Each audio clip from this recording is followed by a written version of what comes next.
Okay, let's move on to problem 2. Yeah, so in this problem, you're considering like a board with n cells, and then you're considering like all the labelings of the cells with M's and O's. And then your score is based on like, so you're given these moves, K moves, and your score is based on how many of them give the sequence MOO, right? Yeah, and then there's two tasks here. One where, yeah, n is pretty small and k is also relatively small, like 10 to the fourth. And then input 6 to 12, you have different varying values of n, like 14, 15, 16, up to 20, right? Yeah, and yeah, yeah. So what I'll say about this problem is, yeah, so it kind of reduces to finding like which XY pairs are valid. So Um, yeah, and there's like some work that you need to do to actually find this, right? So yeah, so one important constraint here is that there's at most 20 cells, right? So there's at most 20 cells, and you're going to label some of them as M, and then you're going to label some of them as O's, right? And since there's only 20 cells, it's natural to consider like all the 2 to the 20 possible labelings, right? And one way to iterate over the labelings is you can think of each thing as a binary number of length n.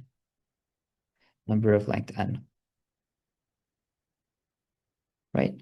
Yeah, so I'll just write it as a number s. So for example, let's say that cells, let's say that cells, uh, so let's just zero index these cells. So let's say cells 1, 3, and 4 are m. Then we can just let the first bit equal 1. And then the third bit equal 1, and then the fourth bit equal 1, and then everything else be zeros. So if we decide for cells 1, 3, and 4 to be M, and then the rest are O's, then we can represent it as this binary number, right? Yeah, so basically, then the solution ends up being, right? So just consider all possible labelings of M. There's 2 to 20 of them. And then for each labeling, you want to find the number of moves, right? Yeah, so let's just fix some set S, and this will be your corresponding labelings of M's and O's, right? And then yeah, and then after you fix S, then you want to like find all the X. So it's sufficient to find all the XYZ tuples where like uh like the xth bit is equal to 1, and then the yth bit is equal to 0, and then the zth bit is equal to 0, right? So you want to find like all the XYZ pairs where the xth bit is equal to 1, and then the yth bit is equal to 0, and then the zth bit is equal to 0, right? And then you can pre-calculate in the beginning like how many of these moves have like the first one equal to x, and then the second one equal to y, and then the third one equal to z, right? And then the contribution of this xyz tuple is going to be the frequency in the input of how many like in the input how many times for how many rows x is the first element, y is the second element, and then z is the third element, right? Yeah, so one thing that helps is you can just pre-calculate in the beginning, like how many x, y, z's are in the input. So you just like, yeah, so we can just make this some array count x, y, z. Just the number of times x, y, z occurs in the input. So you can just pre-calculate this, right? So you can pre-calculate the frequencies of everything in the beginning. And then when you fix s, which is which ones you label equal to m, then this reduces to finding like all the x, y, z, where it's the xth one is equal to m, and then y, z are equal to o, right? Yeah, so naively, if you implement this, there's n cubed possible, there's n cubed possible, yeah, I'll just use capital N. There's n cubed possible XYZ tuples, and then there's 2 to the n, yeah, and then there's 2 to the n possible values for S, right? So this runs in n cubed times 2 to the n. So n cubed times 2 to the n is actually the intended solution for this problem. But if you naively implement it, it'll probably TLE, like, or at least when I implemented my first versions of this, I think I passed up to test case 19, and then a TLE on the last one. But you can like kind of optimize this a bit, right?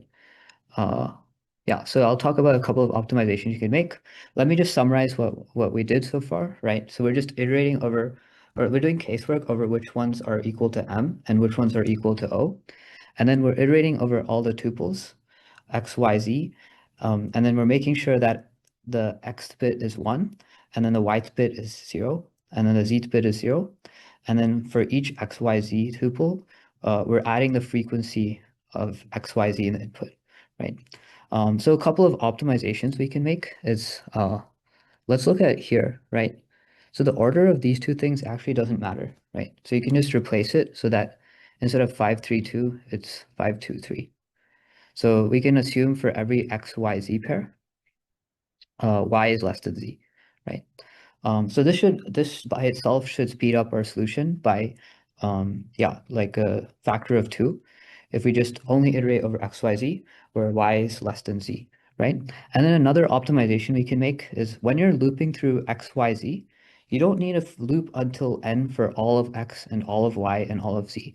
Just take like the 0 indices and then take the 1 indices, right? Yeah, okay. I'll just call this, yeah, let's just say S1 are the indices where it's equal to 1. So like S1 can be this vector, and then S2 is all the indices where it's equal to 0, right?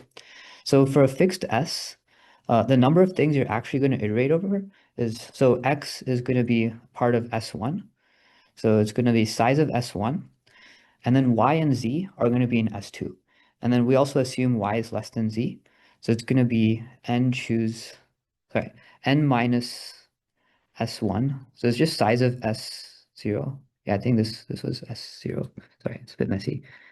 Um, yeah, sorry. S1 is like all the indices that are set to 1, and then S0 is all the indices that are set to 0, right? And then X has to be in S1, and then Y and Z have to be in S0, and Y is less than Z. So the number of things we actually iterate over is going to be size of S1 times the size of S0, choose 2. So I just write that as N minus size of S1, choose 2. And if you like test this for a few values, I'll just erase this part. If you like actually look at what this is, this ends up being much smaller than N cubed, right? So if you calculate for a few values, this is less than 0.1 N cubed. And on average, it's going to be much smaller, right? So yeah, so if you iterate over X, Y, and Z like this, then the time complexity is going to be N cubed times 2 to the N divided by some large enough constant, right? That's like larger than 10, right? And this kind of thing should pass. Yeah, any questions? I'll summarize this again. Can you explain how to build S again using the K moves? Oh, are you asking like how to iterate over S? Um, yeah, good question. Yeah. Um, yeah, that's important for me to elaborate. Yeah, so S, you can think of like, you can think of it as a bitwise representation of some subset, some set, right? So here cells 1, 3, and 4 are labeled as M. So we can represent it in this bitwise format, right? So you can do this with the for loop, right? So you can do for S equals 0. Yeah, I'm just informally writing this for loop, but it's just like S equals C plus plus. You do like S equals 0, S less than or equal to 2 to the N minus 1, S plus plus. Yeah, so I think, yeah, in C plus plus, you can do bit shifts. So this just means 2 to the N minus 1, right? This is how you iterate over the subset S, right?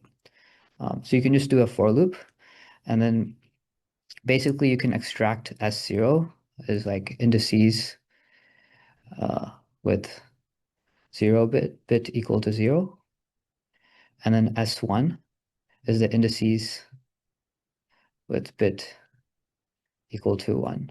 And then, yeah, and then the way you iterate over x, y, and z is basically you do for x in S1, and then you'll do like a nested for loop. I won't write the whole thing, but just make sure that y is less than z. Otherwise, or maybe it'll pass, but like this gives it a 2x constant factor optimization. I think like constant factors matter a lot in this problem.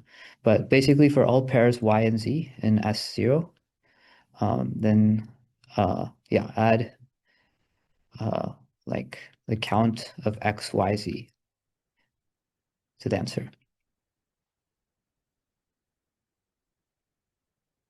Yeah. Yeah, so that's kind of how you should like how you can implement this. Cool. Anything else?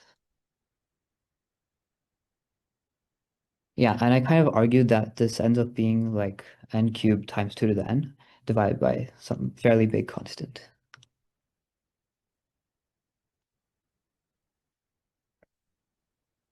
Yeah, I'll just wait for like 30 seconds in case anyone has any questions.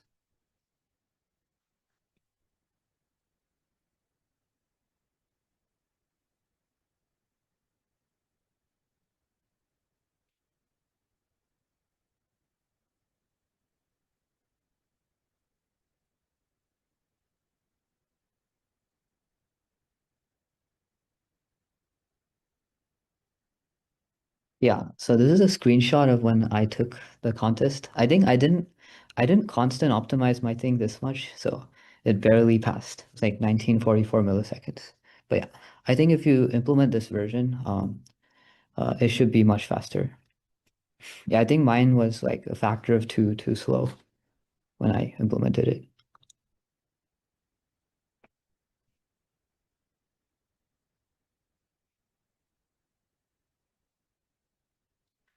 I'll just make another comment. So it's probably too advanced for bronze. Or like, I mean, I'm not saying this problem is too advanced for bronze, but there's like one optimization that you can make. So it's technically possible to solve this in, so this time complexity is like n cubed times 2 to the n. It's technically possible to do this in n squared times 2 to the n, using a technique called SOS DP. It's called sum of subsets DP. Yeah, I'm not asking you to like learn it, but yeah, this is like a plat level. Like if you want to do this is like a plat level topic. But yeah, like uh, yeah, there do exist faster solutions um, than n cubed times 2 to that. Yeah, so I think the idea of with the SOS DP is like the first index of your DP is like what you choose for x. And then the second index is the, like where all the zeros are. Yes. So this is like the sum over all pairs y, z in S. Yeah, but yeah, this is not required for bronze. Like to know this, it's not required for bronze or silver, uh, but it might be useful in like gold and plat. But yeah, just something I noticed. Um, since when I tried the problem, I wasn't sure how to do it faster than n cubed, but yeah, someone told me you can do it in n squared. Um, yeah, okay, let's go to the next problem.